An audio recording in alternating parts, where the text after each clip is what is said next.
পাঁচুলিয়া মোড় থেকে ঠাকুরটা বেরিয়েছে রথযাত্রা। এটা যাবে এখন গোলবাজার আপনার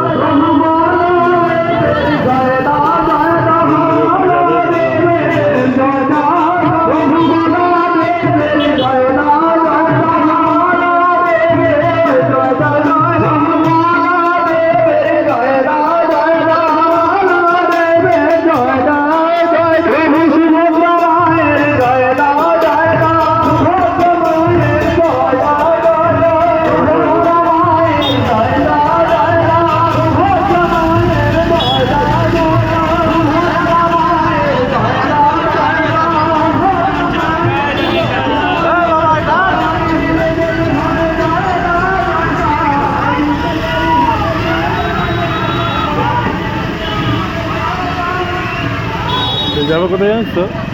গোলবাজার যাবে। भगवान का प्रसाद खा लो पहले।